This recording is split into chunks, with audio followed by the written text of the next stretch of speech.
everybody. Welcome back to episode 46 of the Crazy Hockey Dads podcast, the unfiltered podcast for hockey parents. No politics, no sugarcoating, just real talk for hockey parents in the trenches. My man, that's what's up. Welcome back to another episode. What's up? Nothing much, buddy. Nice job with the intro. Thank you. You know, not as good as Otto. No, but no, it's still decent. Yeah, I mean, he's got the kid appeal. He does, 100%. No, yeah. We got a lot of text messages from people when he was when he did that.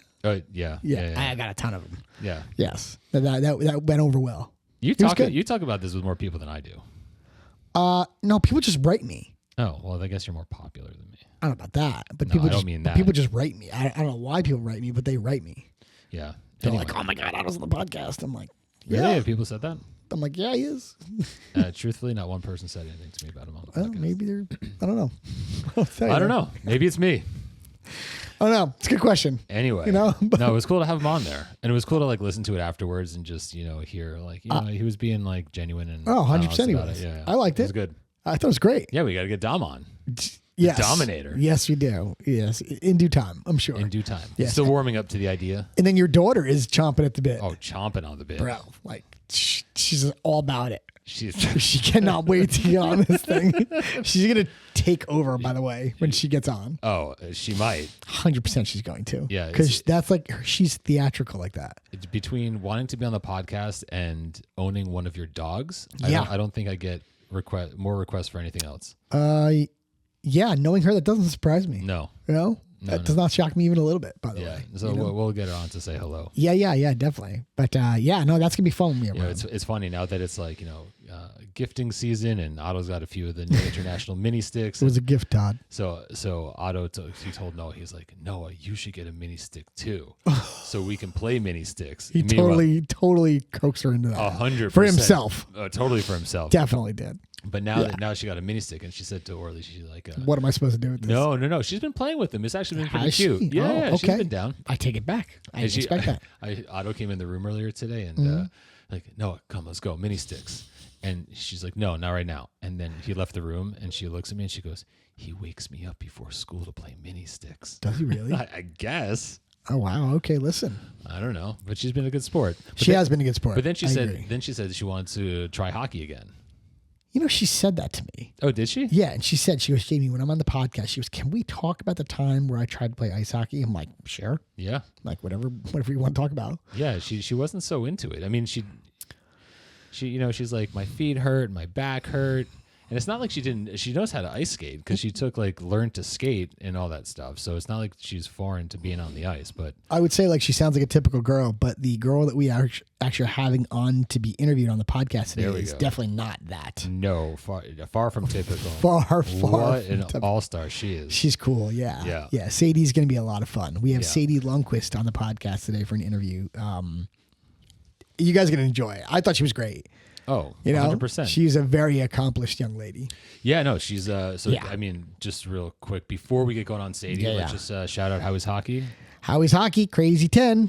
There it is. Christmas is here. Hanukkah's ending. Christmas is here. Yep. Go out and get your tape, laces, candles, wax, sweatshirts. What am I forgetting? Things. T-shirts, all the things. Of the. It's funny. They actually have great gift for like a hockey player, by the way. It's the Howie's Hockey tape bag. You know the bag I'm talking about, right? The small bag. Yeah. And you can buy it filled with grips and a bunch of different like white, black, clear, wax. Like it's a whole kit already. It's a kit already put together. Which, scissors. That's a great gift. It's a great gift, dude. Yeah. I mean, it's a great idea, and it all comes boxed or ready to go. So it's like I'll post any hockey player. I'll post on our Instagram. We should like when I unboxed my. Yeah. No, it's and people will see how. Do you have a video of it? Yeah. 100%. Oh, you do? Yeah. Oh, that's great. I've been unboxed. I felt like Ryan.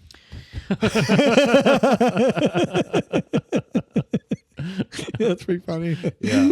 No, it's great, and it's a cool for any like hockey player. Home run. Yeah, no, it's awesome. Yeah. So we got Howie's. We got Pro Stride, Elite Skating. Let's go Angelo Surs. Angelo Surs, New Jersey Devils. If they trust him, so should you. That's CHD10. Yes. Right? Yep. And then we have Eric from I can never say. It's always like a mouthful when I say it. What? Athletic Performance Insight? Thank you. Yeah. No, Yes, no problem. Yep. So API, Athletic Performance Insight. Yeah. Check out his website if anyone out there is interested in getting their team's games tagged, broken down to create some analytics for you to review a video or video review and go over stats. And it's just a really robust platform. Yeah. And good software. Yeah. It can do a whole heck of a lot. Certainly competes with all like the bigger names that are out there. Yeah, I think so. Yeah. No, I thought it was pretty robust. Yeah. No, it's awesome. Yeah. No, it was impressive. So use their contact form, reach out to Eric. He'll mention tag Crazy Hockey Dads, right? Yep. Yeah. Crazy Hockey Dads get a 10% discount. $100 value. There you go. Decent amount of money. No doubt. Just saying. Yeah, you are. Just saying. You know, just saying. Just saying. Check it out. Just saying. You should check it out. Scott's team uses it. Yep.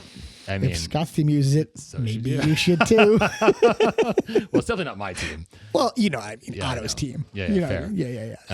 But you used it when you were coaching too, no? Yeah, 100. Yeah. Yeah. Yeah. As soon as the kids could. As soon as they could process. Yeah. As soon as their brains started working. Video. Yeah, exactly. You're like, listen, I know you're 5. Just watch for 10 minutes. Yeah. I mean, they watch all day, these kids on iPads, listen, whatever. You're not wrong about that. No, I'm not wrong. I know. They do that shit all day long. Yeah.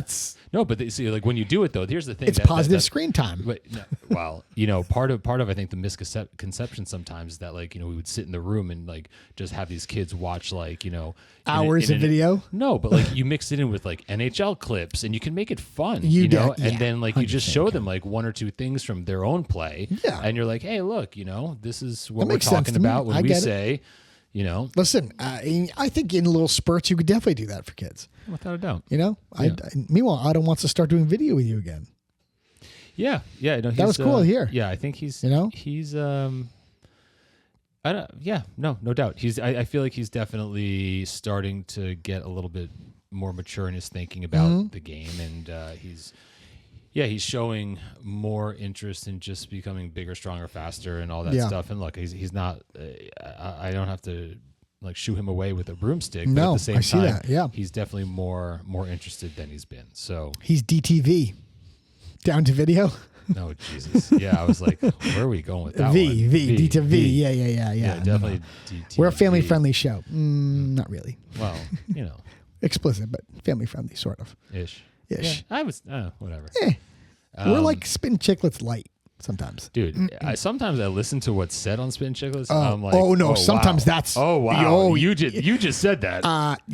Biz does not hold back. You know what I find so funny? He does not hold back. No, he does not hold back. I mean, he's not shy. When they do those Roast Sparks ads. Oh, bro, he's...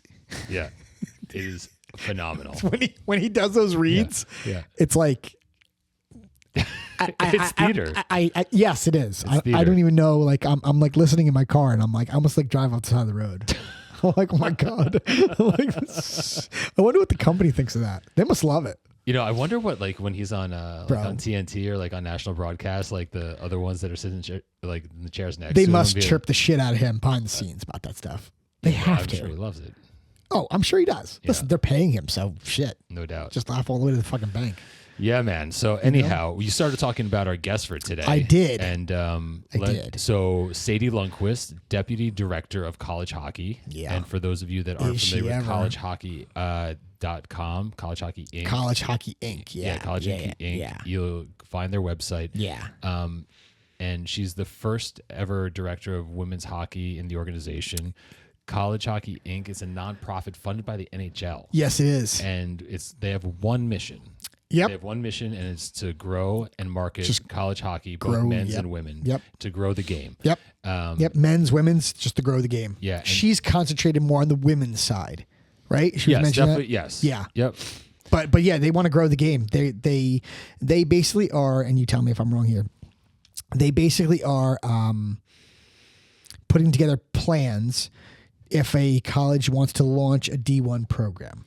That's part of it. They're working with those schools to, right? That's part of what they do. Right. A lot. That's true. You're right. And they also have a whole nother arm That's just kind of like educating people on how to become a D1 athlete. So they don't necessarily act as like agents or anything like that. More informational-ish. They make the process very transparent. They try to give people as much information as possible about carving a path to play collegiate hockey. Yes, right. And she herself is a former D1 player. Bemidji State. Yep, she's from Minnesota herself. Cloquet. Yep. If I'm not pronouncing Cloquet is correct. Cloquet, Yes. nailed it. Nice. Yes, not croquet like the game. Oh, I didn't. Cloquet like the Cloquet. Like the city. Like the correct, like the location. The location in Minnesota. Yes. Right. Yes. So she played at Bemidji State. Yeah. And then she also played in the precursor to the PWHL, That's which right. was the NWHL. Women's professional hockey. Yeah. Oh, and well, I mean, you'll hear it in the. She had a pretty nice job out of school. Oh, yeah, she did. Worked for the Minnesota Wild. Minnesota Wild. And Not the worst thing in the world. And then she had that whole career doing like that skate jumping. Oh, what was that? Like, that was wild. I forgot what it was called. It's like, I guarantee some of you have seen on TV. It's like ice downhill. Yeah, on a track, and you race. There's it's like think like motocross, but like on skates. On skates and no vehicle, dude. It's crazy. Right. There's jumps. Like the shit is nuts. So nuts. Just go YouTube. You'll hear it during Sadie. You'll hear it during Sadie's. But if you can find it, Scott. But it's like downhill on skates. It's wild. Is it sponsored by like Red Bull? Am I right about that? It is definitely a Red Bull thing. Yeah, it is, right? Yeah. For the life of me, you'll hear it in the interview, but that was something else, man. I mean, that's unreal. No. She was a very impressive young lady. I enjoyed her interview. Yeah. No, and you know, she like as far and she's very involved in Minnesota hockey. Oh yeah. We had a lot of conversations about that. Yeah. So she talked about like the developing programs, strategic initiatives. Efforts to grow and strengthen the game across the state of Minnesota, and she's really, I don't know, like a champion for community-based hockey. Like she spoke a lot about. We talked about that hockey. a lot. Yes. Yeah. And expanding it to all boys and girls in the state and outside of the state. Yeah. The game of hockey. Yeah. No, she loves Minnesota, and most importantly of anything about her is her family owns Gordy's Hi-Hat. Oh, well, that was a pleasant surprise to learn. Right? Yeah. You being a former chef, that was a fun part of the conversation. Oh, absolutely. Right? I found that when I was kind of doing some research on her, and I'm like, okay. Yeah. I'm like, I want to go down this road. I mean, they must have had so much fun. Oh, dude. So much fun having like seasonal restaurants and like playing hockey and yes. Yeah. Gordy's Hi-Hat is a burger joint in Cloquet, Minnesota that her grandfather and grandmother started. Yeah. Right. They had a couple other spots, and then and now her dad runs it, or dad and uncle. I want to say they run it now. Could be. Yeah, still I think family. so. Still yeah. family. Oh run. yeah, 100%. So I think I asked her like, what was her go-to, right? Yep. And she had a pretty funny story about like the chicken tenders, if I'm not mistaken. Yeah, and then it moved to bacon cheeseburgers. Yes. Yes, exactly. And I think wasn't one of like how many fries or how many shakes have you had like over like your lifetime? I mean, it's like I could only imagine. Yeah, it's like. And in the summertime, because it's seasonal, like you said, when it opens, I am fully expecting a care package from Sadie of the burger. That's what I'm expecting. Well, you probably need to show up in person to. Listen, I mean, I had to get myself out to Cloquet, Minnesota. You might, unless they're on like Gold Belly. Oh, how nice would that be? There's got to be a way to package it and send it overnight. Gold Belly's good at it. You ever go to Gold Belly? Yes, you and I have had conversations about Gold Belly. Oh yeah, that's right. Yes, we did. We should get on that. Yes, we should. We have had conversations about that. But yeah, she was lovely. I got to tell you. Yeah, she was a good interview. She was really good. Played at a very high level. Had some really cool jobs in hockey, and now has a really, really like she loves her job. Yeah, and what I'd also say before we get into the interview is that like she comes from a very the work that she does is very analytic. And so she brings, a lot of, stats and understanding about, what's the average age of a D1 commit for boys and girls. That was cool, by the way. And even what she said about the goalies, too, was interesting. Goalies are a little later, too. That was a cool conversation. I didn't expect that from her. Yeah. That was kind of cool to hear. Yeah. So, I thought she was great. Yeah. So, let's, anything else before we kick it over to her? Should we talk about the game that Otto just played? We can, sure. right? They got destroyed. I mean, I don't know that there's a lot of. I don't know. I mean, oh my. Yeah. I mean, listen, it happens. No, it does. I'm just stating a fact. They got destroyed. Fair. Yeah, there was not one moment during that game where I thought maybe they have a chance. We should talk about one of these days. We should talk about, I think I mentioned to you, we should talk about coaches in general that maybe don't set great examples for children. Churlish. Them too. Insubordinate and churlish. Insubordinate and churlish. Oh, Shaq Hennessy's office. Who? Oh, Shaq Hennessy. Principal O'Shaughnessy. Anyway. We're Jay Quellen. Oh, my God. Aaron. Where is Aaron right now? That is one of the greatest skits I've... So good. Oh, my God. Key and Peele, they're so funny. Yeah. Did they explode after that? I mean, everybody knew who they were, but after that... I know. You know, the first thing I saw them was like the East versus West Bowl. Dude, oh, really? That's the first place you saw them? Harvard University. DeVry University. They were so good. I mean, like, let me ask you a question. Fudge. What is that substitute teacher, right? I think that's what it's called, yeah. I'm just curious. Without, I'll look at it. How many views? How many views do you think it has? The substitute teacher one? Yes. If you had to guess. 13 million. Bro, you're so off. You're so low. You're so low. Okay, so 500 million. Now you're so high. Come in between. In between. 250 million. Oh, close. 228 million views. I probably watched at least. Dude, I've watched. I'm like 2 million. I've got to be a lot of that too. It's Mr. Garvey. It's so funny. I mean, it's my kids. My kids know it. Yeah. Oh my God. Whenever they say a kid named Aaron, I mean, it's like, hey, Aaron. Where is Aaron right now? I mean, it's one of the funniest videos I've seen. Balake. He's like, Blake, what?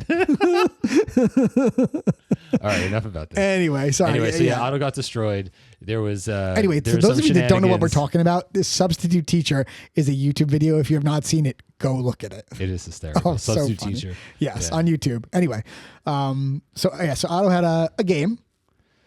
Yeah, I mean, they got dominated.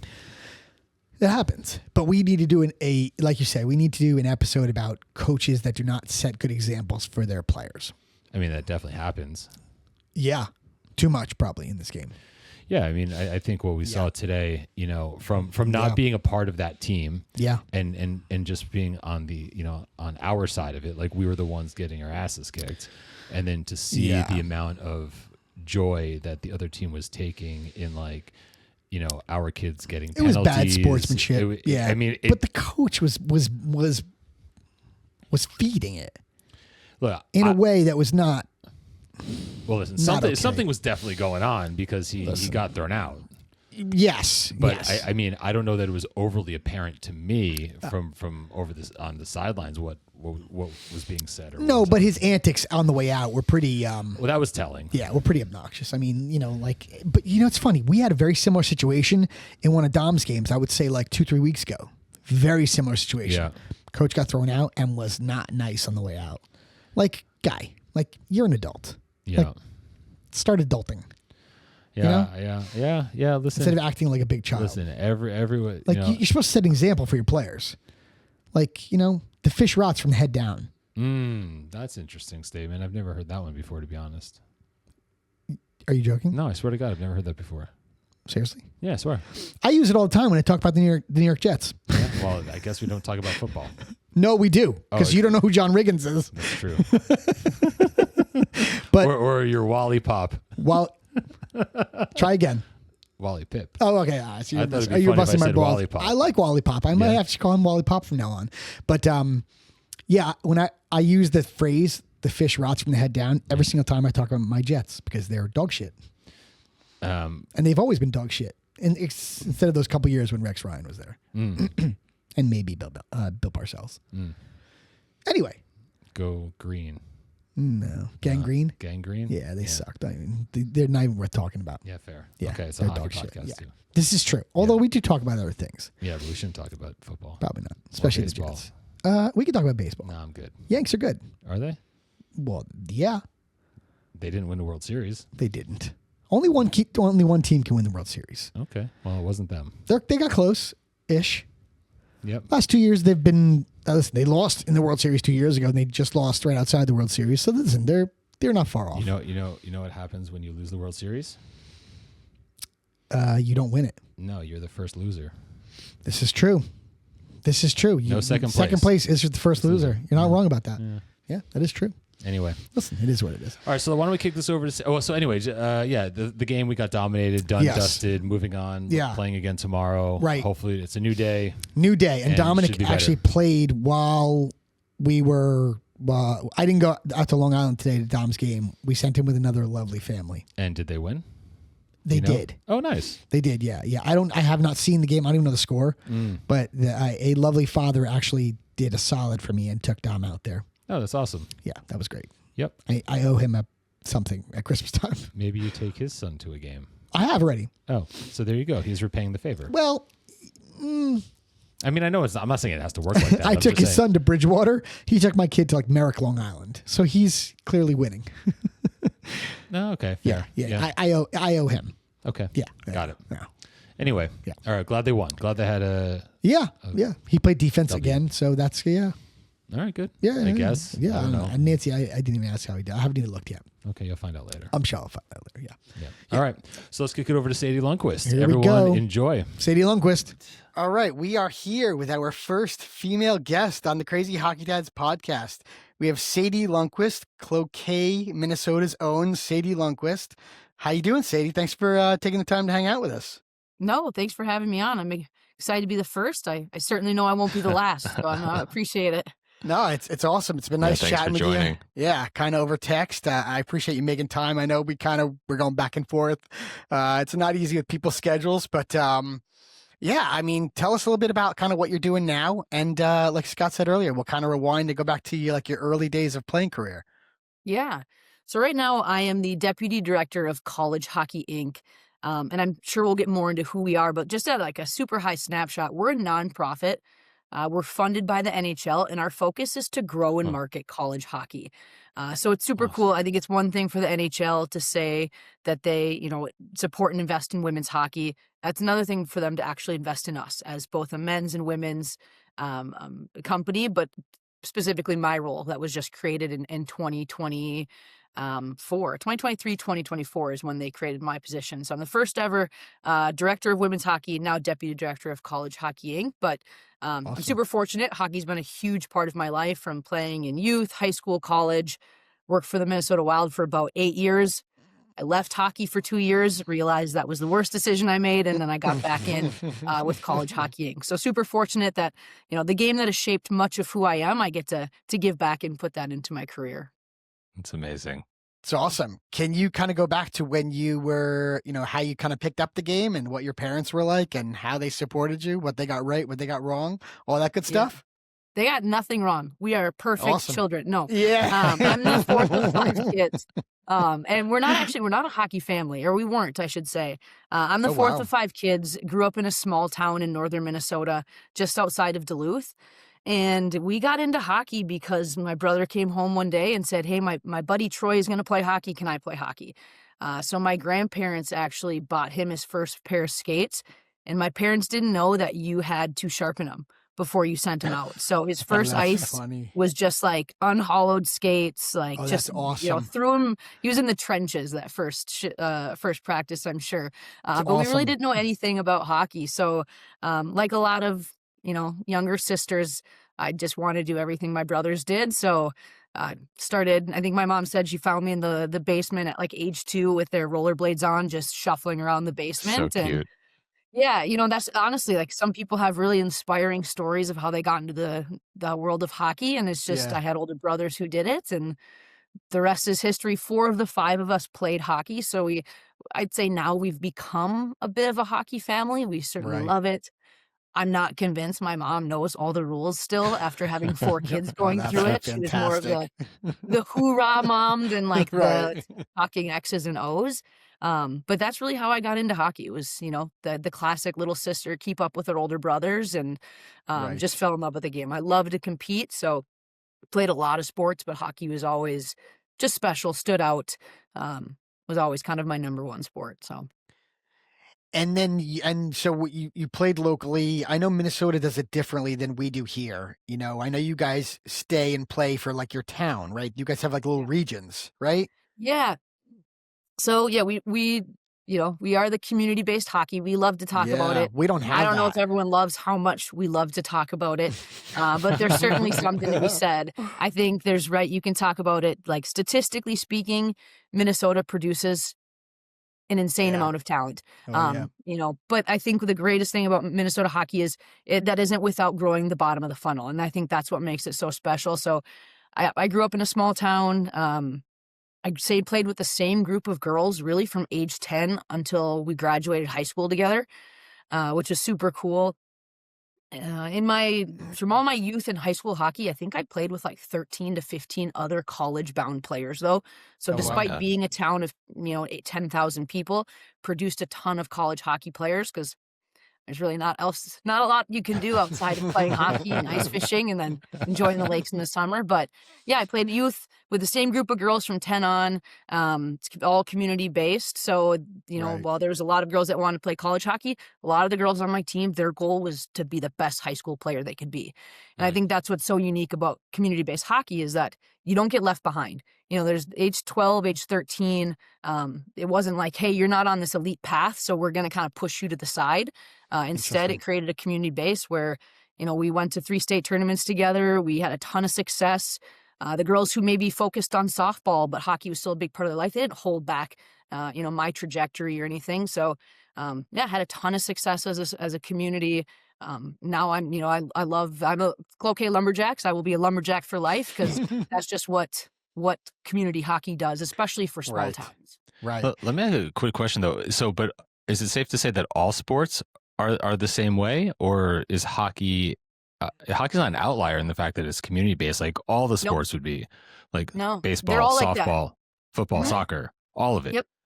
So there's a couple of girls I played high school hockey with that I also played softball with, that I also played soccer with.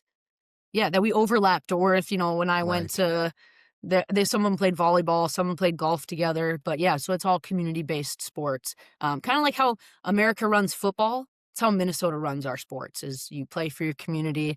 Some kids will go to a private school, but usually it's the closest private school to the community you grew up in. So Right. It's definitely different here. We have a lot of club teams, and there's so many choices in the Northeast by us. We're in New Jersey, right outside New York City, and it's definitely not like that. We're the exact opposite of what you guys are. We should be what you guys are, and hockey should be what you guys have. But nobody seems to be able to replicate what you guys do. Yeah, it's certainly tough. I think it's just become a part of our culture. I don't know what you could ever. It's really hard to say you can go back to what we have. I think we were lucky, and that's how it's structured, and we've stuck with it. Right. And now we need to preserve it. There is some push for more AAA, and I'm not saying that's bad. That's how a lot of our off season and our pre and post hockey works. I played on a lot of summer teams where it was girls from all around northern Minnesota. So Grand Rapids, and a lot of other small schools, Grand Rapids, Warroad.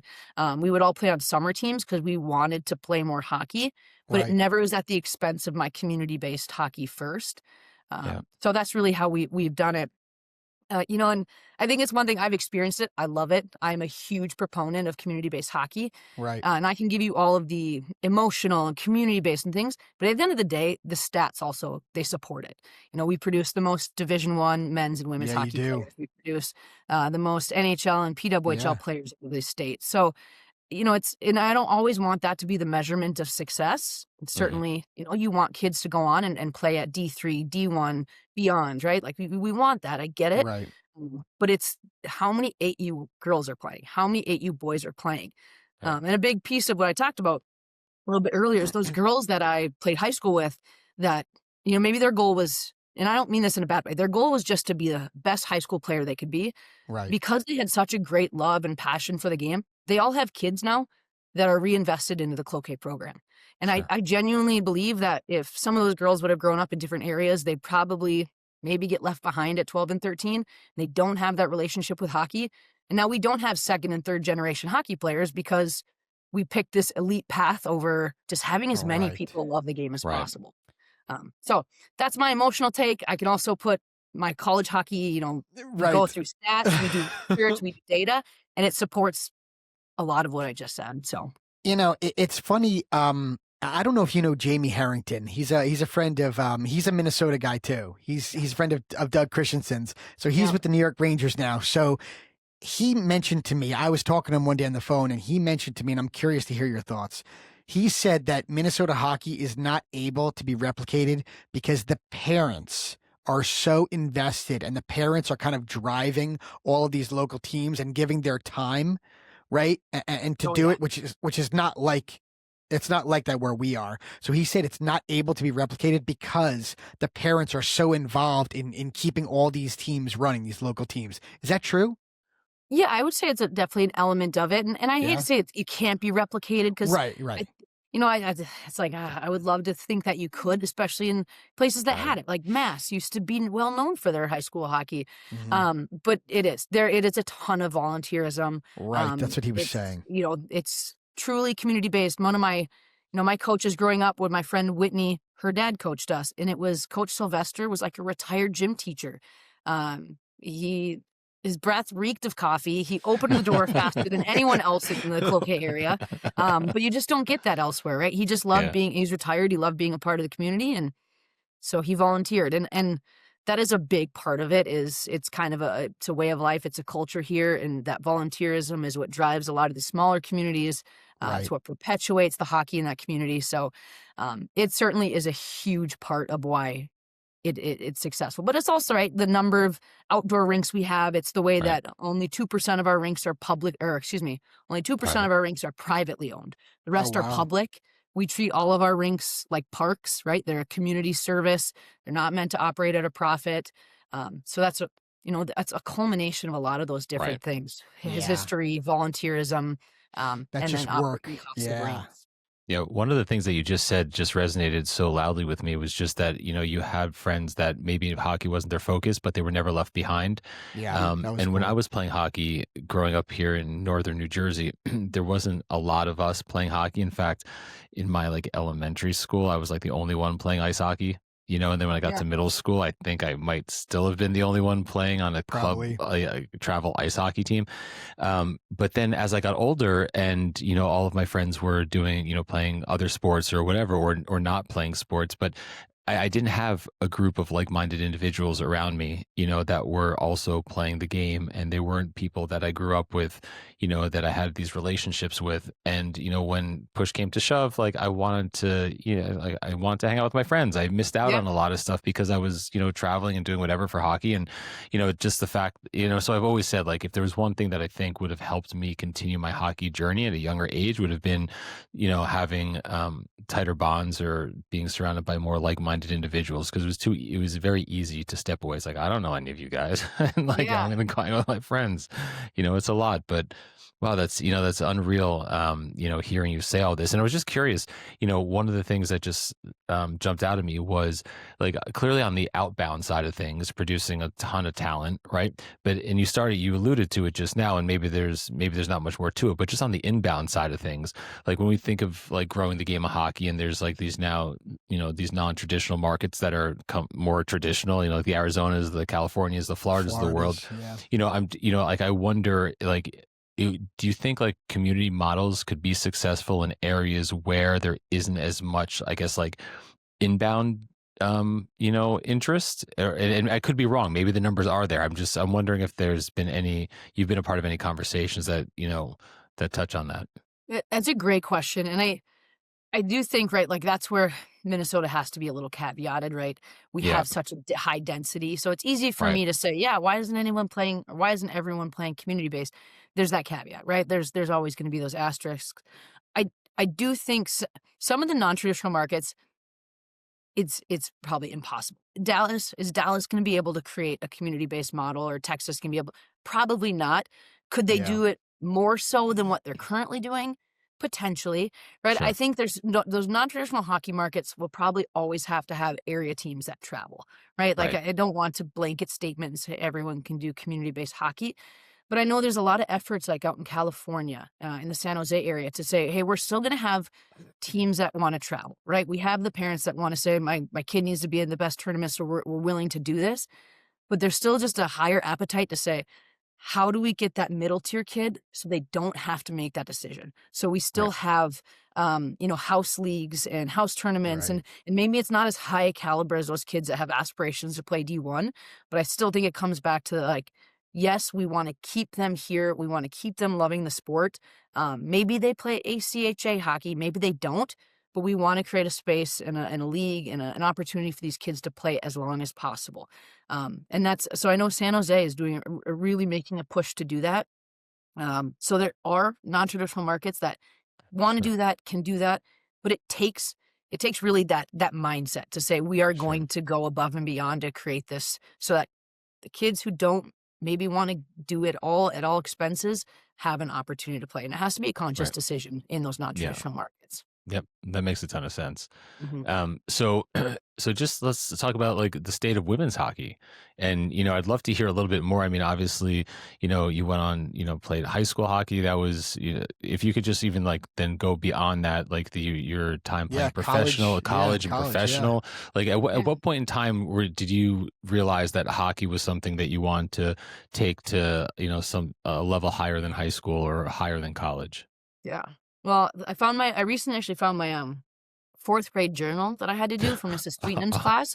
I wanted to play Awesome. in the Olympics. I didn't get that far, so fourth grade Sadie was more aspirational than I did end up making it. But no, I think from a young age, I just knew I wanted to play. I think it was probably my ninth grade year. It was kind of like the writing's on the wall. You probably play college hockey. I don't know what level yet, Yeah. but I had a knack for it, I guess. And then I think my junior year is when I committed to play at Bemidji State. So I'm from a small town in northern Minnesota. I went to a smaller town further north in northern Minnesota. I loved it. It's not. I always say Bemidji State is not for everyone, but if you Go love Beavers. yes, go Beavers. It's one of the coolest places you can go to college. It's right Wow. on Lake Bemidji. It's small community. It's hockey, hunting, fishing. It's awesome. It's not for Amazing. everyone. But we love our hockey up there. So I picked Bemidji. This is a big part of my job now is helping these kids navigate the process. And for me, it was a super daunting experience. Even though I'm from a hockey community and there's a bunch of girls before me who played, I didn't know what I was doing, and my parents are like, we don't know what we're doing. My mom's like, I don't know the rules, so I don't know how to help you get recruited. So being the fourth of five, they were kind of like, you got to figure it out. So just worked with some schools, went back and forth. There were some bigger schools that recruited me, but kind of knowing myself and how I am as an individual, I knew I probably wouldn't do well in a big school. So I kind of gravitated towards Bemidji in that regard. And then it also Right. came down to I wanted to go somewhere I knew I would play. Sure. I knew that my freshman year would probably be tough. Bemidji was in the start of a rebuild. I think the class before me, there was like 11 freshmen because they kind of, Oh, wow. Oh, I don't want to say cleared house, but cleaned house a little bit but and they- brought in this yeah, new kinda, class. And yeah, then they right. kind of recruited me with this idea of like, hey, it might be a tough first Couple year, of but years. Yeah, a couple we're first. building yeah, yeah. something. So, and it was the case. My freshman year was tough, but then by my sophomore and junior year, we ended up being top 10 in the country, Nice. beat a number one team. And that was something super special, was to be a part of building a program where you got to be the team that's like, we're the first team to beat a number one team. I think I was on the That's first awesome. team to beat UMD at home. Like those were the amazing. accolades that built up. I never won a national championship, never made the tournament, but didn't affect my decision that going to Bemidji State was the best decision for me as a student, as an athlete, and as a developing young adult. So Now, UMD's close to Bemidji, right? I mean, it's they're rivalry. about 2 hours. UMD's right next. I grew up like playing know. intermissions of Yeah, UMD hockey games. Cloquet's like got to be like a half hour from you or something like Yeah, that, right? not even. Not even? So, Bemidji's where I ended up. UMD didn't really recruit me that much, actually. And you're right so in their I definitely was backyard, literally in their extra backyard. motivated when we played them. Yeah, I for bet sure. you were. Yeah, no, but I have a lot of love for all the Minnesota teams. And just women's hockey as a whole, it's growing so much. Division I bet. women's hockey. I mean, I look at their shots, and I'm like, I didn't shoot that hard when I was in college. Some of the Wow. skill and the speed of these girls, it's just come so far, even from when I played. Right. So it's so fun to be a part. Like I said, college hockey impacted my life immensely, and to be able to put that as and make that my career is just, it's like second to none. That's unreal. I remember when I first started getting back into hockey, because I stepped away isn't the right way of saying it. I kind of stopped paying attention, stopped playing like after high school. And then it wasn't until like 25 years later when I had my son who started playing, did I get back into it. And so I had really stopped watching hockey, and I was watching like soccer and all this other. So I'm starting to like, learn and who's like relevant now, and like, do I remember He's just anyone? getting back into it. so two things that totally stuck out. The first one was that someone mentioned Connor McDavid. I had no idea who he was. And, No. No, it's true. Right? Thank I swear you. to God, No. this is a true story. I had no idea who Connor McDavid was. So then I found him on YouTube, and I'm watching it, and then I was like, shit, something's wrong. Like it's like playing in fast forward. And then I realized it was like, really, he skated that fast. But that was a conscious thought. I was looking to, how do I rewind this? And I was like, oh my God, I can't believe this guy is so fast. Yeah. So that was the first thing. The other thing, then I turned on a game. I don't know what, it was a women's game. And it was the women's national team, and they were playing. And I had no idea it was women playing. I thought it was men. And that the skill level was so high, just since the last time I saw the women's game, like just from whenever back, I was like, oh my God, these women are unreal. Yeah. And it's just like, it's unbelievable. So during your college career, was the pros, like, when did that come into play? Yeah. So actually, when I graduated, there was a start of what was the NWHL. Yep. And it was a thing, but it was really out east. So I being this Minnesota homebody that I am, you have to drag me from this godforsaken snowy state. I just knew I didn't want to go out east. So I interviewed with the Minnesota Wild, and I actually got a job with the Wild right out of college and spent 8 years there. And a little fun fact, actually, during that span from graduating college to then playing for the Whitecaps a few years later, I did a thing called Red Bull Crash Ice. I don't know if you guys have ever heard of it. It's like, I saw that on your Wikipedia page. yeah, it's like downhill ice racing. It's like snowcross on skates. So I did that for a few years, and then Minnesota ended up having, pardon? How was that, by the way? I mean, It was awesome. I mean, like, if you ever bombed a hill on a snowboard or on skis. That's what I figured. It's like that, but with jumps and 3 other bodies on ice. Right. I've seen it before. It's nuts. That's unreal. Yes. Yeah, and it was super cool. I think just like being a college athlete and being a competitor, my older brother did it. So I'm like, all right, I'll do it. It's like cool. You wear all of your hockey equipment, you drop the stick, you climb a bunch of stairs, and you race down against 3 other people on this like roller coaster track of ice. Oh my Lord. It took me to like Germany. Oh wow. France. You went overseas. Yeah, Oh, wow. yeah. So I got to like tour around and do it. And then the NWHL introduced the Minnesota Whitecaps and said, hey, they're going to join the league. So I quickly gave up that sport and got back into hockey. And I was playing a lot of like beer league, adult league type of stuff. But then, 5 years passed after college, the Whitecaps became an official team in the NWHL. So I tried out and made the team for that inaugural season. It was humbling. The game got better for 5 years and I didn't. But it was just awesome to be a part of that inaugural team. Sure. We won what was the Isabel Cup that first year that we were in it. We had immense support from Minnesota. Awesome. It was a ton of fun. Yeah, it was hard. The first practice when our coach was like, get on the line, I was like, oof. I have not gone on the line in like 5 years. I'll start on the blue line. But it was a blast to be in your mid-20s, working for the Wild, playing on this ragtag, Whitecaps team with your friends. Again, I really feel fortunate. The game of hockey has given me so much. So it's a pretty cool moment of my life there. What made you stop? I'm curious. What made you stop playing? Old. Oh, yeah, okay. old. Got it. I Get on wasn't the going to line say anymore. that, but No, I kind of knew like going into that, I was, I didn't even know if I'd make the team, right? Like our first line was entirely Olympians and like just graduated from college. So it was like Hannah Brandt, Kendall Coyne Schofield, Lee Steckline. I mean, people that are still playing in the league. Sure. So I'm like, hey, I'm back here. Let me play with you guys. So I kind of knew it would be 1 year, and then went back to working I just stayed with the Wild full time. So I would work 8 to 5. Oh my God. Did. And if we had a Wild home game, I would go to the game, work the game, leave, go to the office, go practice from 9 to 10. And if the Wild game was still going, I'd go back to the XL at the time, the XL. No way. And finish. So yeah, I mean, hockey is, it's everything. 24/7. Yeah, it's the real deal out there. Too much. I was in my 20s then. I couldn't do that anymore. That's awesome. So when you're working with the Wilds, did you? What was your primary responsibilities over there, and did those change over the years? Yeah, so I initially started in sales. When I was in college, people asked what I wanted to do, and I was like, it'd be cool to work for the Wild, but I didn't know what that meant to work in sports. Right. So I actually went to a job fair, and I started in sales. I knew I didn't want to stay in sales, but that was my foot in the door. So started in an internship, and about 8 months in, they hired me full time. I ended up transitioning more into like a service and marketing type of role.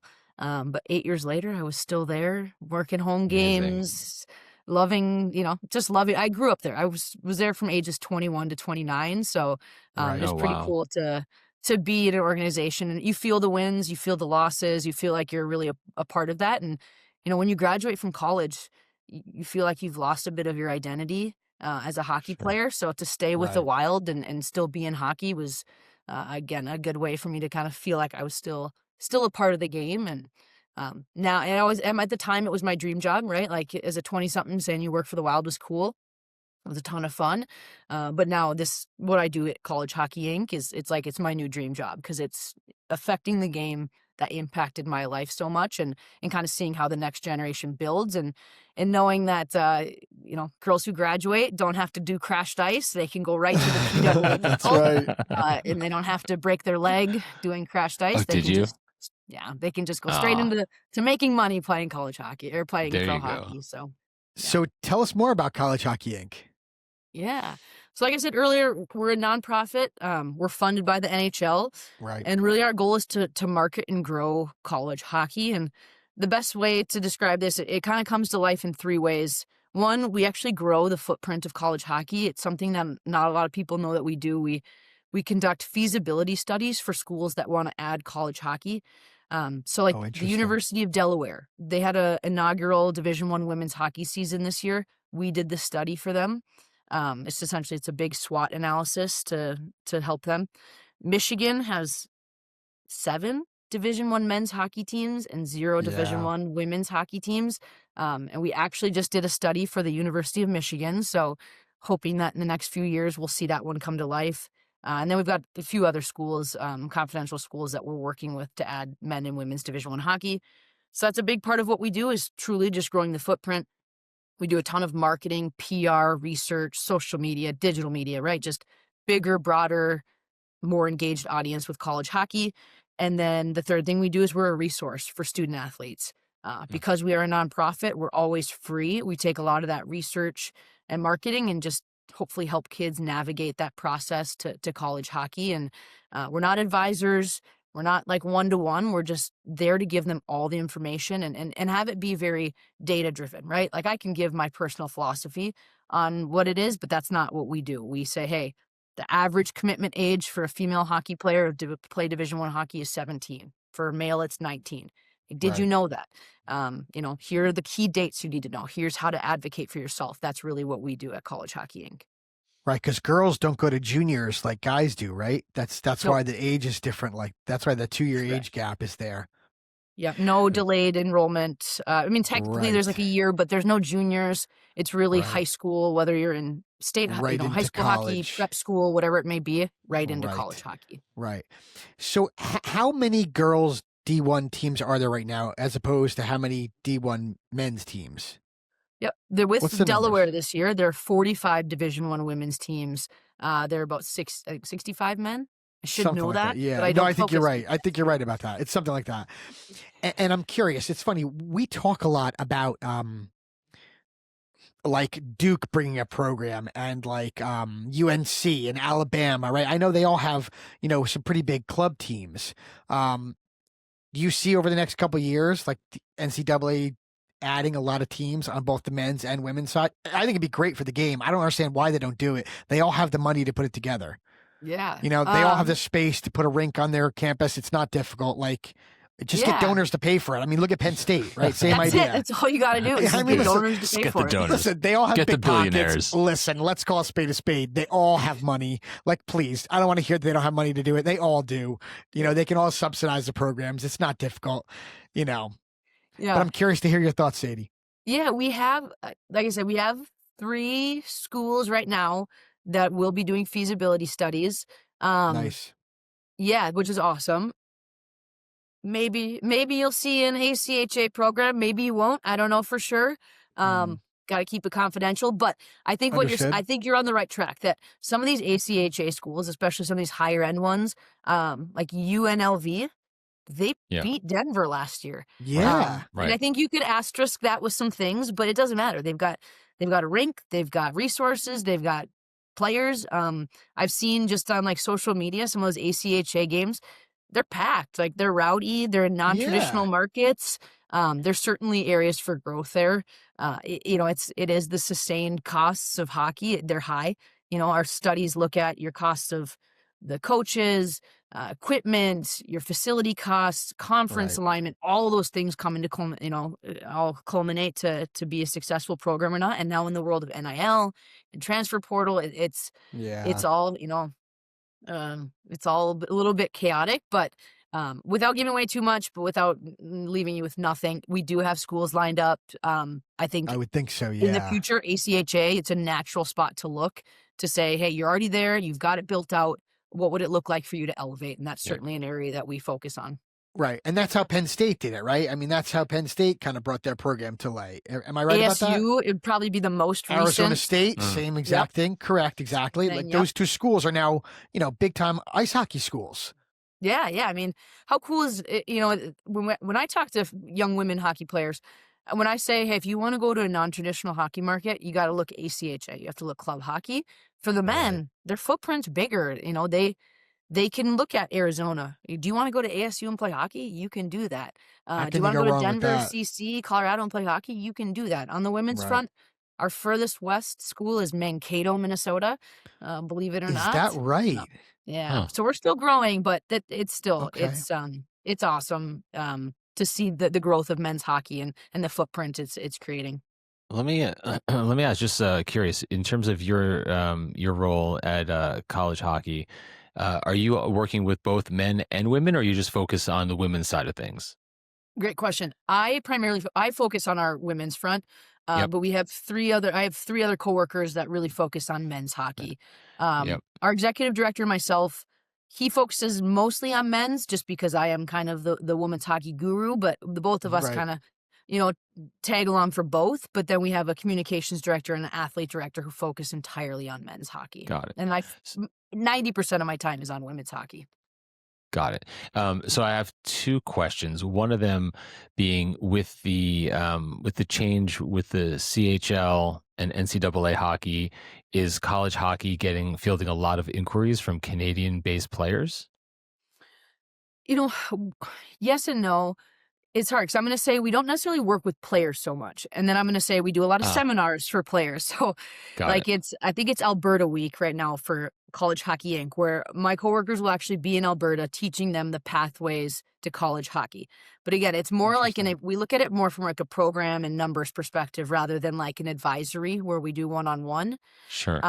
That being said, Sean, our executive director, works a ton with programs, Canadian programs, American programs, on that dynamics between now the rule change and CHL and major junior players coming. So we are kind of like this little engine behind the scenes that does handle a lot of those conversations. Sean's constantly on the phone with NCAA coaches walking through eligibility, scholarships between CHL and NCAA players, and how those rules have evolved. So we work a lot more with like the programs versus the individual players. Got it. Okay, that makes sense. So one of the things, though, the other thing that I was thinking about was just in terms of the people's men or women, their path to playing college hockey. I think that for parents that have younger kids, they'll tell you that I want my kid to play college. I want my kid to maybe they're going to say whatever they're going to say. But like if you were talking to a brand new hockey parent who's saying I want my kid to play college hockey, that's the goal here. Maybe one, get some of the bill, paid for. Like, is there any things that you would make sure to point out to that person so they understand maybe where things get really tough, like things that are maybe not talked about enough? Yeah, gosh, that's a big question to boil down. Feel free to break it up however you like. It's just tough because so much of it is geographically based. Are they in California? Are they in Minnesota? Are they in New York? And I think especially if I'm putting on my College Hockey Inc. hat, I just would go back to the data and kind of show the case that, hey, the average player commits at 17. If your daughter's 11, we don't need to focus on whether or not she's on like a college trajectory. And I know that's easier said than done for me to say when I'm, overseeing college hockey. Sure. But I feel like we do over specialization too early. So I would, gosh, I got a lot of conflicting messages here. It's love the game. Don't over specialize too soon. Know that every pathway is different and hockey shouldn't be the be all end all. Yeah. Something that we did at College Hockey Inc. recently, just this last fall, is, a lot of these questions are kind of like our philosophical questions of hockey. And I can answer them how I feel. But I'm like, how do I put more data behind this? So we actually, we work with all the 45 Division I programs, and I sent all emails or coaches an email and just said, would you please have your players fill out this survey? I think it's one thing for me to preach it. It's another thing for me to say, hey, this information is coming directly from college hockey players. So we sent out a survey. We got almost 300 responses from current Division I women's hockey players. This is women specific. And the average commitment age was 17.3. It's 17 and a half for goalies. So am I talking to a skater? Am I talking to a goalie? 72% of them are multi-sport athletes. 55% of them did not get a call on June 15th, which is the very first day you can be contacted for recruiting, yet they are still playing college hockey. Right. 60% of them committed to a school that they didn't talk to right away on June 15th. So majority of the kids didn't even get a call on the first day. Right. Of the calls they got, majority of those kids went to a school that didn't even reach out day one. Right. So I think there's a lot of myths that you have to get a call on June 15th. You have to be recruited immediately. It's not real. And it's that those pressures we put on these kids to you got to be at every tournament and you have to be doing all these different things. And the data just doesn't show us that. Now I get if you live in a certain demographic or a certain geographic or, maybe you have to travel a little more. I'm not saying this is a blanket statement, one size fits. Yeah, of course. But I think we do need to normalize the process a little bit more. And I think, even like what Doug talked about is how are you, when he was on your episode, how are you spending your time? Are you driving 4 hours to go to a slightly more elite practice, or are you spending that time invested more, in the places you need to invest more? And that's right. So that was a way for us to try to attempt to communicate what I'm trying to say now is every pathway is different. We look at each other's, we celebrate, we learn from, but we can't replicate what every kid is doing. I'm rambling now, but there's a gal I played on my U10 all through high school team with. So we grew up playing all of our youth hockey, all of our high school hockey, and we played at Bemidji State together. Oh, that's She's cool. a year older than me. Her and I are such different people. So our process was so vastly different. We came from the same community, played for the same youth, high school and everything. And our pathways couldn't be any more different. Isn't and that so I think interesting? that's a great testament to say, you can't replicate, you can't force these kids into a pathway that's not going to work for them. She was super quiet, reserved, incredible hockey player, but I'm a little more out there and loud and was willing to do, maybe put myself out there in different ways. We're different people in the locker room. We're different people on the pathways. She's a better hockey player than me. That probably helped, but, that's just the things that we're trying to say. Hey, don't just take my personal philosophy. Let's hear directly from these girls. 80% of those players reached out. It's the other thing too. I think there's this kind of stigma to coaches are going to reach out to me. 80% of those girls reached out to coaches. and said, hey, I want to play college hockey. This is who I am. This is my tournament. This is why I want to play for your program. So there's no shame either in saying like, Sure. yeah, coach recruited me, but I also wanted to reach out and show a coach I was interested in their program. And I think that's where we try to pull this data forward and just give these parents and these kids peace of mind. This process should be fun. I know it's daunting. There's a lot of what ifs or what should I be doing? What can I be doing? And that's where we try to cut through some of that anxiety. Yeah. Like even when you Don't were know mentioning, if I answered your question at all, but you got it. no, but you gave. I liked it. No. It was no. So what was coming to mind as you were talking was like for even just when you mentioned like the average age of a commit, whether male or female, right? Like living in a highlight reel society, when you see all these like mega success stories and like people think like, okay, my kids needs to, and I'm talking about men's hockey now or whatever, but like, okay, my kid needs to play brick, he needs to play Pee Wee Quebec. Okay, now he needs to be like a commit to like by whatever age, and then like you see these young kids going to the NHL and people talk about the league getting younger and all these things, but like to know that I think you said it was like 19 or 19 and a half for that's the average age for a male commit. It's like, oh, well, if that's when like the average age of a commit is, like my kid doesn't have to be the best player on the ice when he's 15. 11. You know what I mean? Like even at 15, he still has like another 4 years to really mature, develop, etc., before we're even thinking about being an average commit. And there are also kids that are going to commit after that. So I was just going to say that's an average. That gives a lot of perspective. Yes. I mean, for me, it does at least. And so that was super helpful. Yeah. It's interesting on both the men's and the women's too. And just adding this is, we see goalies commit about a half year after skaters. So like for you goalie parents out there, know that your child may develop, there's less spots, development. Even in the NHL, we see sometimes goalies take a little longer to mature. But yeah, it's 17 for a female, 19 for a male, and then add about tack a half year on for goalies for both boys and girls. Super interesting. Yeah. Mm-hmm. Yeah, it is. So I'm going to change direction for a second, Scott. Yeah, go for it. So Scott, you're going to like this. Oh, so good. Sadie's grandparents have a place in Cloquet, Minnesota called Gordy's. Well, it was Gordy's Hi-Hat, and then there's the Gordy's Warming House. So these are like, it's like Scott, like it was on, like Guy Fieri was there. Oh, no way. Yes. So Sadie, Wow. I'll let you tell more about you it. You got some culinary chops in your family, huh? Yeah. No, it's cool. I mean, I'm certainly biased, but my grandparents opened a restaurant in Cloquet, my hometown, called Gordy's Hi-Hat back in 1960. It was actually their third restaurant. They were the first people to own an A&W in northern Minnesota too. No way. Sold that, then decided they want to create their own. So my grandpa's name was Gordy. He named the restaurant after himself, which I don't know.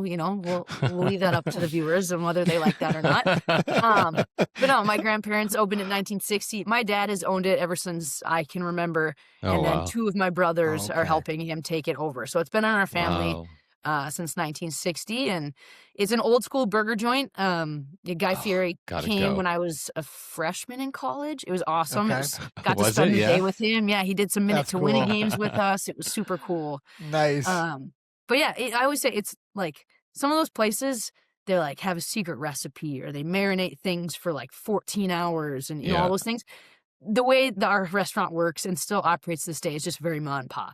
Like everything's hand done. If you get a strawberry shake, it's a hand blended with strawberry shake. It's all just simple, good ma and pa burgers and fries. So that's awesome. Are your grandparents still around, Sadie? No, thanks for bringing it up. Oh, they're not.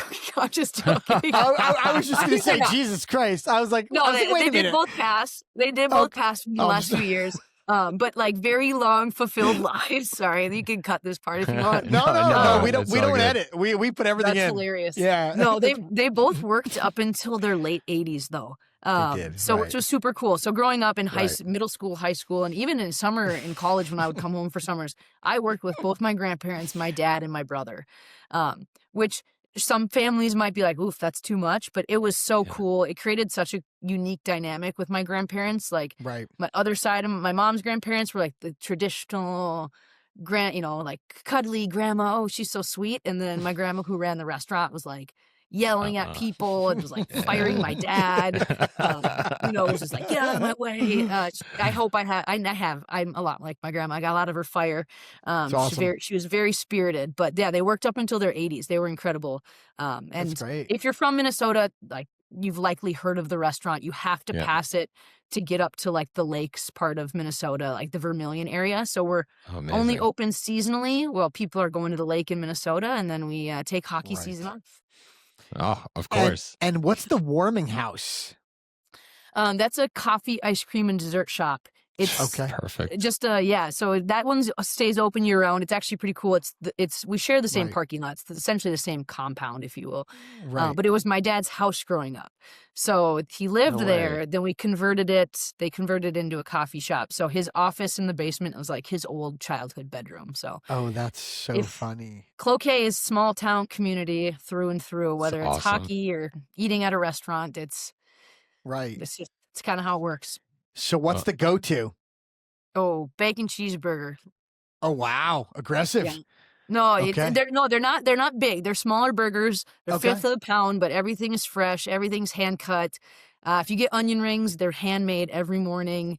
Nice. That's amazing. The amount of bacon cheeseburgers I consume in a summer is unhealthy. I was going to ask you how many you think you've taken down over your lifetime. I bet you it's a serious number. I think when I was a kid, I ate a lot more of the chicken tenders because I didn't have that's what kids do. Yeah, the mature palate that I have now. Of the bacon. Yes, well said. Well said. So my mom told me one time if I didn't stop eating chicken tenders from the Hi Hat, they were going to kill me because of the cholesterol. And I think I was like, so you switched to bacon cheeseburgers. I was just going to say, but I still bring that up to her this day. I'm like, you struck the fear of God in me that I was going to die from high cholesterol at age 10 because I ate too many chicken tenders from the Hi Hat. Right, so then you went to red meat. So instead I went to bacon and beef, Right. So that's amazing, James. Thanks for sharing that because I spent years of my life in kitchens and I figured you'd appreciate that. Yes. Yeah. So that's amazing. I would love to one day check it out. I was going to say, any chance we can have them sent to us? Do you guys send? We're closed right now. Well, if you guys can wait till the spring. Yeah. Oh, we'll figure out a way. Absolutely. But so I'm going to circle back to hockey for a moment, but it's just focusing on girls in the future of the women's game. In around here, there are not women's or girls only teams until they're, I think, about 12, 13, about that age. So up until then, they're playing, like co-ed. And then what we find is that some of the girls that are really talented, they'll want to stay with the boys clubs as long as they can. Is that any advice for women that or girls that need to navigate that co-ed space before they got into a girls team, and kind of like any suggestions or thoughts about kind of like the pros and cons of playing with like a co-ed team for as long as you can versus getting onto a girls only team? Yeah, it's a great question. And again, kind of brought up earlier, like something we sought out to answer more clearly when we did that player survey, because it is tough. And, if I was speaking to a Minnesota kid, I would say go to girls hockey because of the model we have. And the data shows that it's not going to hinder your opportunities to play. Now, if I'm talking to a kid in New York who maybe doesn't have the same opportunity, I always kind of come down to, your kid. I go back to me and my teammate. I think I would have done okay on a boys team if I'd played a few more years. I'm glad I had the opportunity to play girls hockey at the age I did. I wouldn't change it, but I think I could have handled it. I have some teammates that I don't think, like in the locker room, they maybe would have developed as leaders as much, or on the ice, would they have been on the power play and the PK? Like, did going to girls, even though maybe it was a step down, did that allow them to flourish more on the ice and off the ice than going to boys and maybe being intimidated and not being as high of a player, and maybe always feeling like there's a target on your back? That being said, again, I never try to use blanket statements because every kid is different, every area is different, every program's different. Again, I try to come back to the data and just say that based on the answers we got, going to girls hockey sooner, right now, especially in today's world with the growth of hockey, going to girls sooner is less likely to inhibit your opportunities to play beyond. I think there's this idea that it's going to slow me down, it's going to change my trajectory, and we just don't see that. in the data. All that being said, you know your child, you know your kids, you know the programs. So I would never say you can't do it, but I think personally, these young girls are going to thrive more and develop more as leaders, within themselves, within who they are as young girls. I do think there is something to be said about if you have the opportunity to play girls hockey, do it. Do it. That makes a lot of sense. Scott, I'm glad you asked this question because I had this one written down too. Sadie, what age did you start playing girls hockey? Like, did I? Yeah. What age? Like, because here there's not a lot of opportunity for girls to play. There's like 2 teams, right, Scott? The 2 that I can think of. I honestly don't know the count, but like there's not that many. Right. And, right. So the opportunities here are not what they are in Minnesota for girls hockey. That's the tough thing, right? That's where I'd say it's all geographically based. And even sometimes you might be in an area, like you could be from New York and someone say, oh, well, you should have ample girls opportunities. Well, what part of New York are you in? So I always caveat that. I started playing, that's where like the Minnesota is kind of hard. I started playing at like age 10, I want to say. Right? We do like mini mites and then mites and then U10. I think I might have been 9 years old playing U10, and then that's the same core group of girls I stayed with all through high school. I'm pretty sure, Scott, and you tell me if I'm wrong, I'm pretty sure at that age, girls are playing with boys. Here? Oh, yeah, in most areas. For sure. I mean, that's just not the demand, I think, for... You don't see the demand for girls hockey around here like you do, obviously, by you, Sadie. But then you also see girls playing high school hockey, co-ed high school hockey with out the boys. here, right? So that's also a thing where even if they're playing girls club, if they want to play for their high school, they're likely playing co-ed again. Right. Yeah. Which is. And I think even for me, right? Like I had the chance to play girls. I stay girls. I'm so happy that I had those opportunities. And I also acknowledge I'm very fortunate that I grew up in a town where people built up the girls programs. Right. But then I also think like there was a talk, like, do we put her into, it's called like squirts. That would be like the next level of where you kind of separate boys and girls. I had a brother that was 2 years older than me. So like a lot of his buddies were on that team. And it's, I think a part of the conversation with my mom was, you're going to be with your brother Seaver's friends. And is it probably better for you to be with all the girls that you'll, and so I think that, yes, there are times that your hands are going to be tied. And I feel for parents where it's like, hey, we don't have options. Make the best of the options you have. Yeah.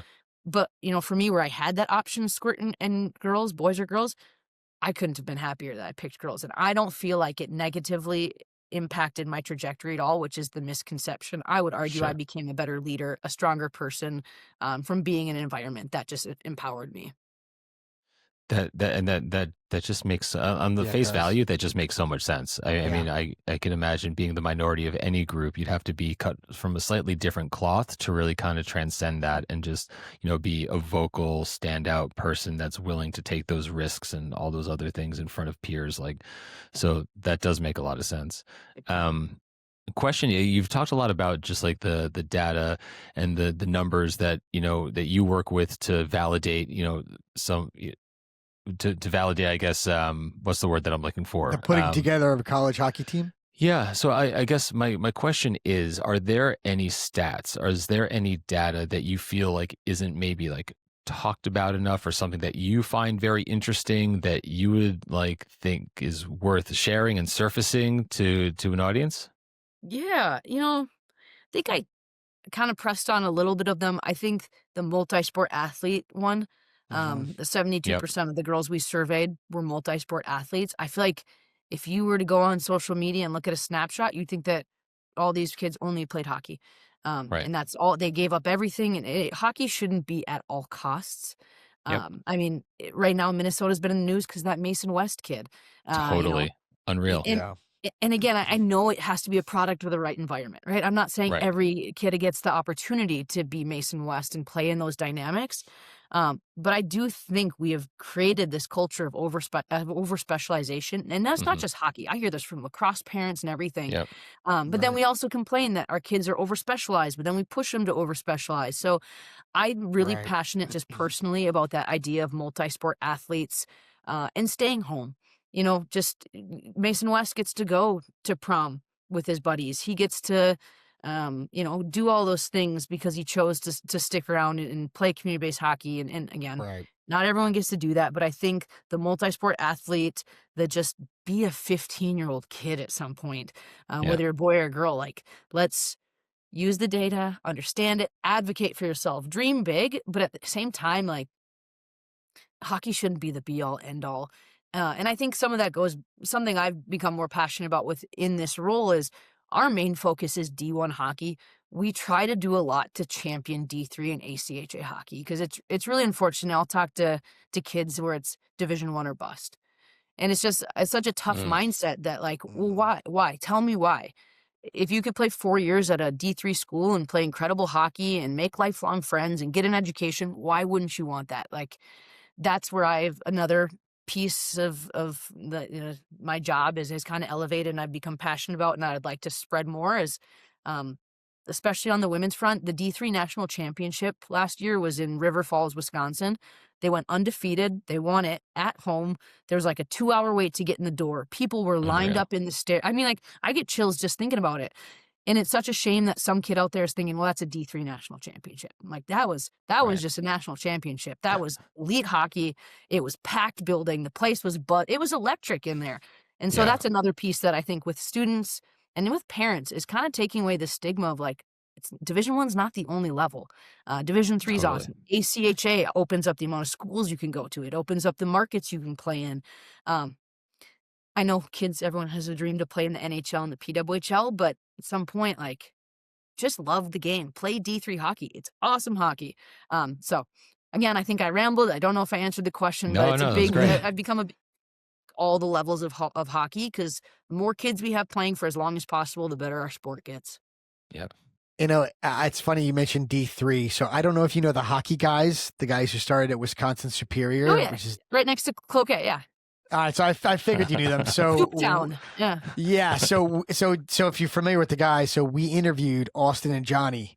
Okay. Matter of fact, I don't know who they are individually. I know who they are as a collective. Those are the main two, right? Okay. Matter of fact, it's coming out tomorrow. Their episode. Oh heck yeah! Okay. Yeah. So D3 Wisconsin Superior, and you were talking about like hockey is not the end all be all. You make lifelong friendships, stuff like that. I mean, that's a perfect example of like 4 or 5, 6 guys that started that while they were playing at Wisconsin Superior, and now look at them. They have a full-fledged business and changed the trajectory of their life. Correct. Yeah. And one of them even said, because I asked them, I'm like, being Canadian and then playing like, D3 in the United States, like, was that a failure, like in your mind? And they're like, at first they were kind of like, that's not what we were going for. Yeah. The stigma to it. Yeah. That's not what we were going for. Yeah. But then, look at where we are now. Change anything.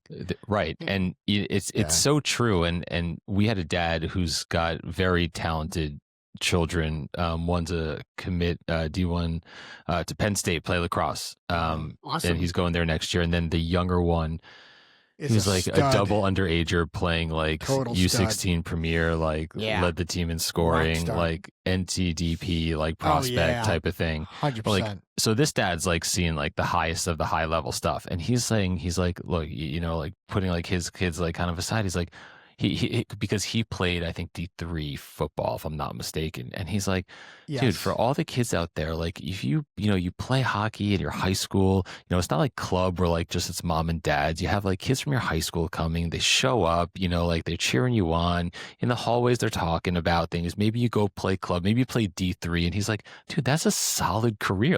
Like there's nothing wrong with that. Like that's amazing stuff. Well, I think he was talking about going to Alabama, Scott, and playing club at Alabama. Right? It'd be electric. He said it was an unbelievable environment. There's like 6,000 people watching. Yeah. He's hanging out in Alabama. He's getting an awesome education. He's like, what's wrong with that? Right, Scott? Yeah. Well, you're talking about that. Oh, wait, who are you talking about now? I'm talking about Lasoro was talking about the kid who played club hockey at Alabama. Yes. Right. And was right. And the kid's loving life, and he's hanging out in Alabama and playing club hockey, and there's, 5,000 or 6,000 people coming to every game. I mean, he's like, what's wrong with that? He's like, it's a home run. There's nothing wrong with it. Right. But I just don't think and like Sadie, like, championing that, I think is important because I think there's a lot of people that could probably go on to have like lifelong memories, experiences, and who knows what can ever happen. Just keep you got to be, if you don't shoot, you don't score, right? So in any event. Yeah. It's hard. I get it. When I was 15 and 16, when I was being recruited, if someone's like, but where are you going to make your lifelong friends? I'd probably like, okay, I want to play hockey. But the more we can just ingrain in these kids and parents that like, would you go to that? God forbid you broke your leg and hockey was an option. Would you still want to go to that school? Would that still be where you want life to take you? And it's hard to tell them, but like, I have friends now that their kids call me Aunt Sadie, and I direct that because I chose Bemidji. Awesome. I mean, one of them played soccer, a couple of them played baseball. Like, especially depending, pick a school that's going to fit you as a student, an athlete, but most importantly as a developing young adult. Right. And if playing ACHA hockey at, Sault Ste. Marie is going to be that for you, do it. That's awesome. Totally. And like you said, I think that the Hockey Guys is a great example of like this game is going to give you what you put into it. So make sure it's the right opportunities for you, because this game can give us so much more off the ice than it can on the ice for most people, right? No doubt. They actually said they made the NHL. It's just not the exact way they thought they were when they were younger, right? That's so true. I won a national title, just not the way I was expecting, Right? Right. It's funny what doors things open though. It's awesome. Yeah, it is. This game is incredible, and just as many kids as we can have staying in it for as long as possible is just, it's going to grow our sport, and we need to grow. We need to reduce the barriers. We need to make it more accessible. Because I think once kids get involved in the sport and fall in love with it, it's. I mean, I'm biased. I think we're biased. Maybe it's the greatest sport. It is. It's awesome. It's an awesome sport. It creates a different type of kid, in my opinion. Yeah. Yeah. Well, listen, I think we're about that hour mark. This was unreal. Sadie, thank you. It was just such a pleasure meeting you, getting to know you, hearing your story. Thank you so much for everything you're doing for the game. If you wouldn't mind, just if you want to share, where if people want to reach out to you or get in touch with you somehow, what would be the best way to do that? Yeah, I think if you go to our website, collegehockeyinc.com, we have a ton of information on college hockey, on all the things we talked about, our research, everything, but it has all of our contact information. Myself and then our executive director, Sean Hogan, reach out to us. We love to help support programs, people. We're a nonprofit. We're always free. I always say that this comes off harsh. I don't care where you play college hockey. I don't care what level it is. Just let us be someone that helps you get there and helps make that process a little easier. Reach out to us, follow us, whatever it needs, and we're always happy to be a resource for anyone. That's awesome. And I should have asked this earlier, and I meant to, but I forgot. Are those your guitars in the background? Oh, no, I'm such a poser. Okay. I could play like Banana Pancakes by Jack Johnson, like the first verse. That's about it. That's something. Well, they look good on your wall. They look really good on your wall. Yeah, I'm a poser. I should put some hockey sticks back there. Good thought. All good. Just curious. Anyway, Sadie, this was such a pleasure. Thank you so much, guys. I really appreciate it. Yeah, this was likewise. Great. Thank you so much. We'll see you soon, Sadie. All right. Yep. Thanks. Bye. Bye. WNBC. WN. All right, everybody. And we are back from our interview with Sadie Lundquist, College Hockey Inc. It's good. It's good. Oh, yeah, it was. Yeah, she was great. Yeah. Yeah. And it's so Gordy's hi-hat incoming. Yeah. Inbound when it opens for the season. Yeah. No, we should go out there. I'd love to go out there. Dude, I would too, by the way. Yeah. It's funny you said that. I would actually, speaking of going out there, dude, World Juniors is out there right now. That's going to be some must-watch TV. I'm pretty sure the exhibition games are right now. Oh, yeah? Yeah. That's... Wow. If you guys don't know what World Juniors are the 20-year-olds. Is that what they are? They have multiple They age do, groups. but this one's different, though. This is like the main one. This is the highest level. Yes. Well, the oldest age group. Yes. And I think it's U20. I think it's U20 also, if I'm not mistaken. Yeah. Yeah, World Juniors. If you guys don't know World Juniors, you should watch it because the United States has been very impressive the last couple of years. Yeah, they won the last 2 years in a row. Yeah. World Juniors it normally starts after Christmas, right? Yeah, right around the new year. Yeah, right. Yeah, it's definitely going on right around the new year. Yes, I think you're right. I think it starts like the end of the month. Yeah. World Juniors is awesome. Yeah. Yeah. And hopefully and you get to see inbound talent that's like bro, just lights out, like watching Bedard, watching Lane Hudson, watching Ryan Steve Leonard, William, Will Ryan Smith, Leonard, all the I mean Trey Augustine, they were all there. Yeah. I mean it's right Celebrini, it's The World Juniors is awesome. Yeah. It's so good to watch. Like you said, it's all kids that will be either in major D1 colleges and then in the NHL or jumping right into the NHL. Yeah. It's funny because there's some NHL players that could go back and play. Like last year, Bedard and Celebrini could have played World Juniors, but clearly they're not going to leave the NHL to go do that, but they're eligible. So I'm pretty sure Ryan Leonard went last year, if I'm not mistaken, right? He was drafted, but I don't think he was in the NHL. He was playing for Boston College. He was still playing for Boston College because he didn't join the Caps until the end of the season. I think at the end of the season he went when they lost in the first and four.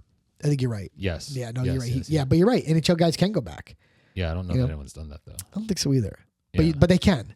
Unless there's Anyway, but just getting back to Sadie, she's awesome. And it was so so interesting. Again, just the community based model of things, and I every time we talk about it, a couple times. It just makes me think about how fortunate in a lot of ways those kids are to stay with their friends. They make lifelong friends. It's not like they're jumping from team to team. Yeah, and all this stuff. They're you're really a part of the community. Yeah, and that's why high school hockey's so big. No, it's legit out there, man. Yeah, and that community model's insane. Yeah, makes me want to move out there as a crazy hockey parent. Right, dude. I'm sure it's awesome. What do you think Nancy would say if you went home and be like, "Listen, I think for development, we're going to move to Minnesota."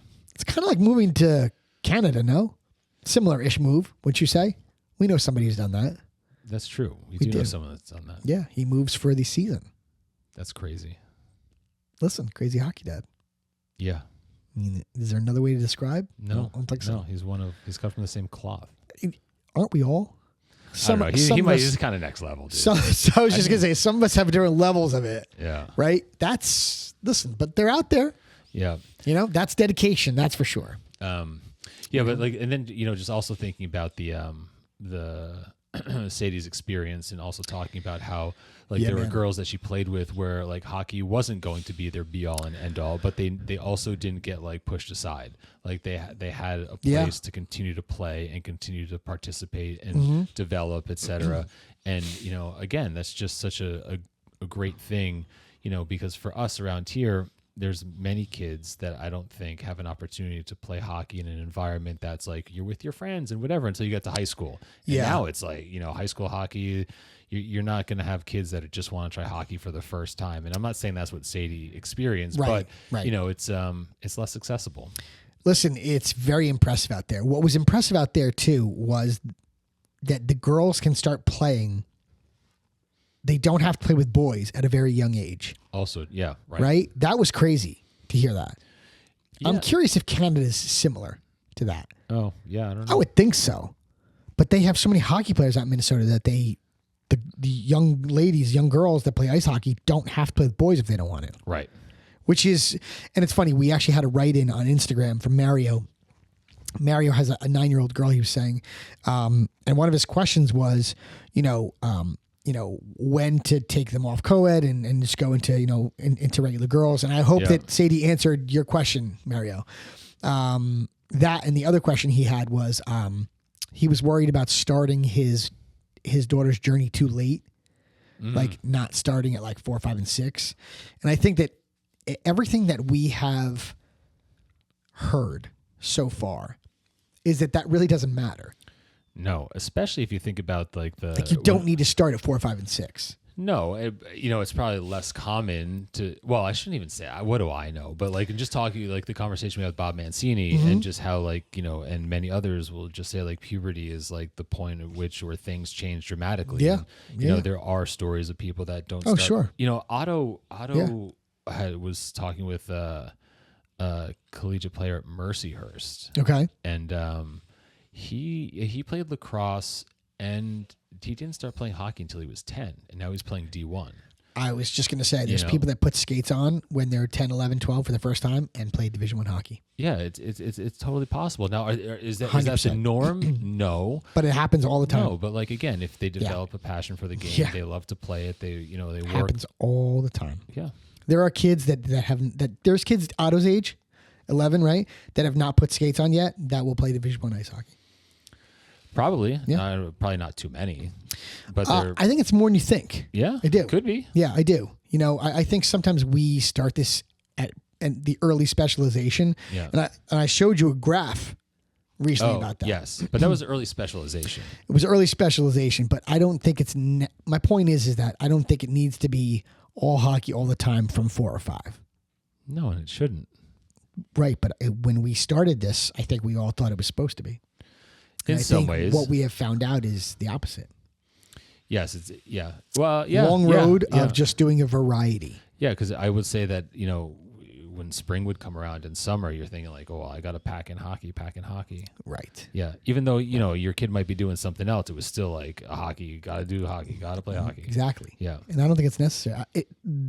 From our guests that we've spoke to on here, there's a very common theme across all of them. Yeah, no doubt. Right, that you don't need to specialize in the game. Yeah. Go do other stuff because it helps your athletic ability. Right. Right. And another thing with Sadie also, like she was talking about her parents and like that her mom was like, they were more supportive than anything. Yeah. They weren't these crazy hockey people. They weren't a hockey family. That's a theme too, by the way. Yeah. That's a theme from Doug Christensen, from Jeff Lavecchio, Bob Mancini. It's a theme all the way across those people, by the way.